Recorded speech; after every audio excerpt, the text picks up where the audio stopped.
Thank you for watching DallasWeekly.com. This is Agnes Nkhata, your African Caribbean correspondent for the Dallas Weekly. And I'm so excited right now because, first of all, we're sitting in the shortest trip to Africa without getting on a plane, the Pan-African Connection of Dallas. And I'm sitting here with one of my favorite actresses, not only an actress, but also a producer, model, and a humanitarian, Miss Juliet Ibrahim. Yes. So first of all, this is Dallas Weekly, so what are you doing in Dallas? Well, I'm here to have fun. I actually came to host the Afrimma Awards, the African Music Magazine Awards, and then I shot a music video with Juliet and family people yesterday, so I'll be leaving very soon. Okay, exciting. And I was at the Afrimma Awards, of course, we had to be there. So tell me, what was the experience like being a host of one of the biggest African, nights in the United States? It felt great. When I got the first call, I was excited and I felt honored because there's so many actresses out there and there's so many people you could have chosen to host the event, but they chose me. So I was very, very honored about, being a part of Afrimma. And the event turned out very well. People who didn't attend really missed out. Yeah, because it was so much fun. And I think it's a good initiative, a good event they've started. So I just wish them best of luck. Wow, we appreciate that so much. We do. Because African Music Magazine is a new thing. So what they accomplished was really big. And again, Afrimma stands for African Music Magazine Awards, which she hosted along with comedian Basket Mouth. Yeah. So what was it like working with him? He's crazy. Basket Mouth is my friend. People were like, "Oh, did you guys actually rehearse everything on stage?" We didn't even have time to rehearse. Wow. So everything was just because we were already friends. We just knew what to say and what not to say to get the other person angry. Because he's a comedian. If he starts on me, everybody's like, you can actually just sit there and mock me the whole time. But he knew how far to go and how far not to go. So I also just played along. Okay, well, you did a great job. Thank you. Yes. So can you tell us about your African roots? Well, I always say I'm ECOWAS. ECOWAS being that I'm partly Liberian and partly Ghanaian, and I grew up in Ivory Coast, so I speak French. And my dad is Lebanese, who was born in Sierra Leone. Wow. Yeah. Wow. Okay, so we have Lebanese, Sierra Leone, Liberia, and Ghana. Ivory Coast, like Ivorian. Ivorian. Okay, so I read that you speak 3 languages, French, Spanish, and English. Yeah. Wonderful. I also read something that caught my eye. You attended a journalism institute in Ghana? Yeah. Can you tell us a little bit about that? Well, it was a short course I went for, and I studied, it wasn't journalism, I studied advertising and marketing. Yeah. Okay. Well, it's all related in your career. Yeah. Yes. Awesome. I use it very well. Yeah, Career, I see that. And speaking of marketing, you are the new face of Africa Go Magic, or Africa Magic Go. Africa Magic Go, Yes. which is compared to Hulu, as we know here in the United States. So please tell us all about Africa Magic Go. Okay, Africa Magic Go is a new platform for Africans living in diaspora to be able to keep up to what goes on back home in Africa. You can watch your TV series, your favorite TV shows from Africa, movies from your celebrities, like so many things that go on in Africa will be found on Africa Magic Go.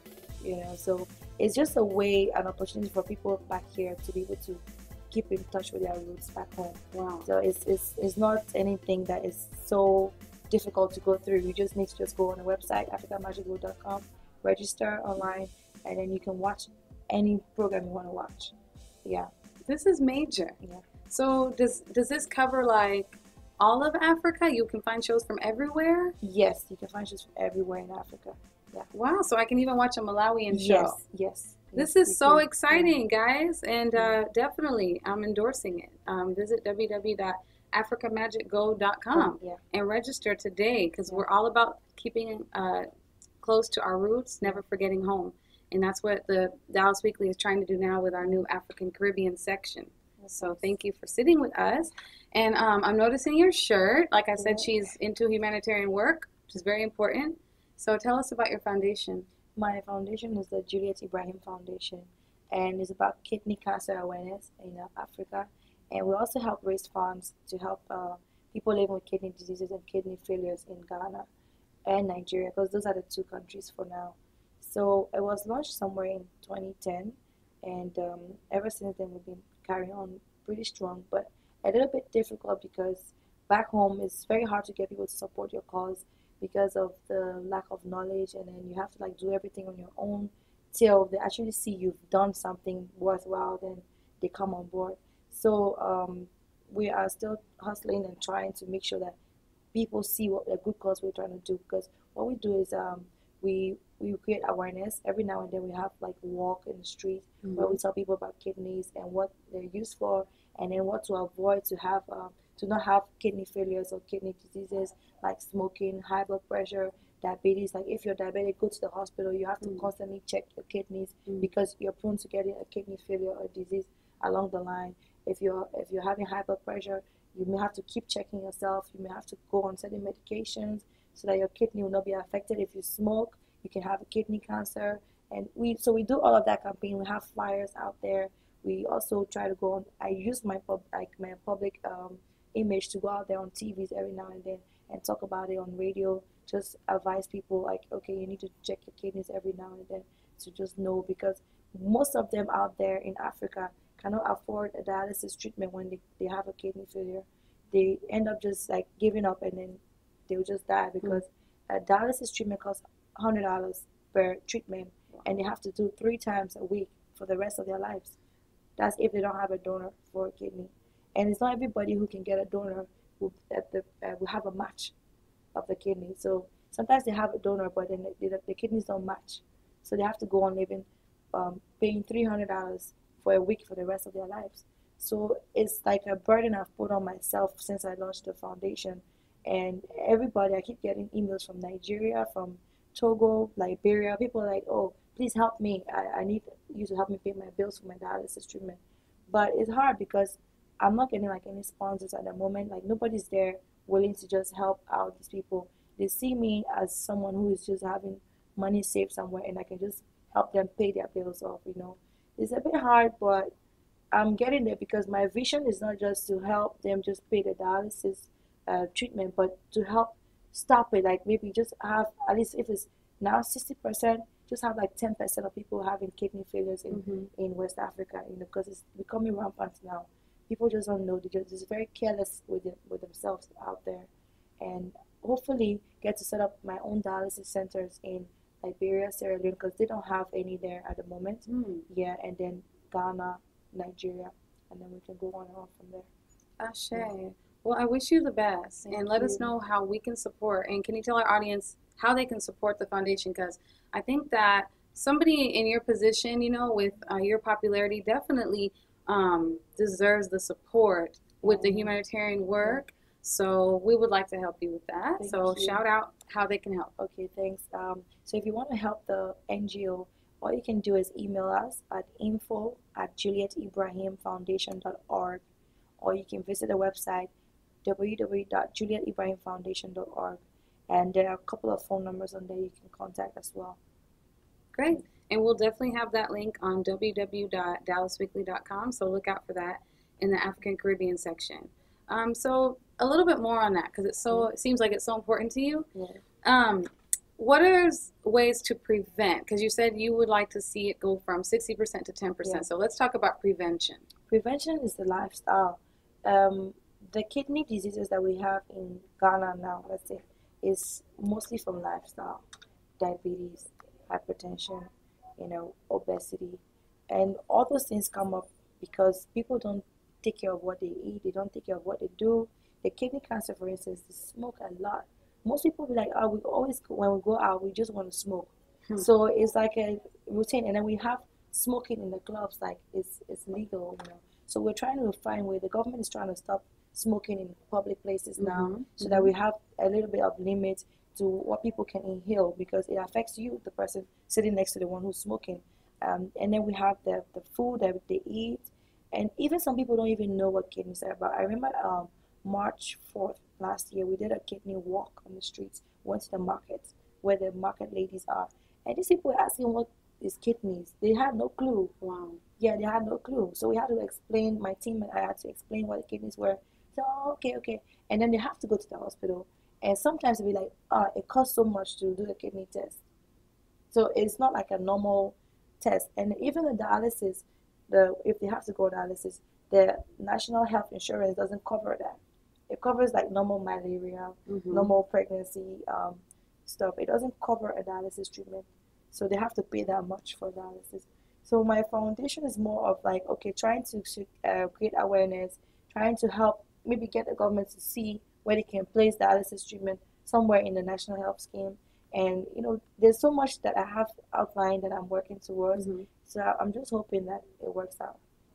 Absolutely. Me too. Me too, I do. And actually, you taught me something, because I know that is a big issue here, especially in the Black community in the U.S. I didn't know that it was that much of an issue at home. It's everywhere. Yeah. So I definitely learned something new today. And viewers, I want you to definitely rewind and listen so that we can just have longer life for our people. It's really what it's all about. Yes. Okay, Queen. Cool. So the shirt, is that part of the fundraising? Yeah, it's part of fundraising. We have it on sale, and the cap too is on sale. It's a Ghanaian thing. You can see Chale. Let me see the sign here. It's a Chale. It's a very famous Ghanaian slang. That's how we go. Like, you want to say my friend, you say Chale. So Chale caps are available online. Yeah, chalecaps.com. Okay. And people can buy it. The money goes to the foundation. Okay. Yeah. Well, it's a pretty tight cap. Well. I think we can sell that. Yeah, it comes in red and black. Okay. I love it. I love it. Okay, great. And let's go back to your acting. Because you are doing some filming here in Dallas, correct? Yeah, no, not filming. Okay. I just finished a movie called African Time. Yes. Yeah, it's out now. But I'll be back in August, ending of August. So I have a movie to do. But what I did here was a music video with Two-Face, where it's called A Diaspora Woman. That's the name of the song. Really? Yeah. So so it's for us. Yes. So I played the role. Okay. Yeah. I can't wait to see that. It's a very lovely video and very nice song. Very lovely Okay, song, so Two-Face, new song. You heard it right here first on Dallas Weekly. Diaspora Woman. Yeah. We'll look forward to that. Seriously. Okay, let me see. African Time is a film that was actually partially filmed right here in Dallas by our own Kelechi Eke. Agnes is in it. I'm in it. Yes. Juliet is in it. And a lot of other great African actors and actresses. So look out for African Time, always promoting that. Yes. So Juliet, before we leave, do you have a message that you would like to send to, say, maybe a young lady who looks up to you, just to encourage her? What would you say to a young lady who looks at Juliet Ibrahim and says, I want to be just like her? I know, I get that a lot. But what I would like to say to every young girl out there, I know a lot of us just dream of being in the spotlight when we're young. I did the same, but it never stopped me from going to school and learning. So I always tell ladies, go to school. Education is very, very important, because if you're not educated, you can't read contracts. You're not going to be able to even stand up and grant interviews or be able to understand what your script is about. You have to be able to understand, to be educated is very, very important. You don't want people looking down on you and be like, oh, now she's desperate for a role, she's desperate to become a star, so let me just use her. You don't want to be used. Education is very important. You can always take acting classes, music classes, or dance classes on the side and go to school. If something is yours, if it's meant to be, you'll be. So I always tell people, be determined, and then you work towards it and never give up. Beautiful. Thank you. That is sound advice from Juliet Ibrahim. You see, it's more than just a pretty face. Education is important. Giving back is important. And I also love the fact that you still stay home. Because a lot of people think that, this is the promised land, but I'm a Pan-Africanist. We're at the Pan-African Connection. I feel like that's the promised land, and being able to go back and forth is when you've made it. Yeah. So you've made it, my sister. Thank you so much. Thanks. And thank you all for watching DallasWeekly.com, and stay tuned to the African Caribbean section. I'll be bringing you more stories from beautiful, inspiring African and Caribbean people of Dallas and visiting Dallas. Zikomo.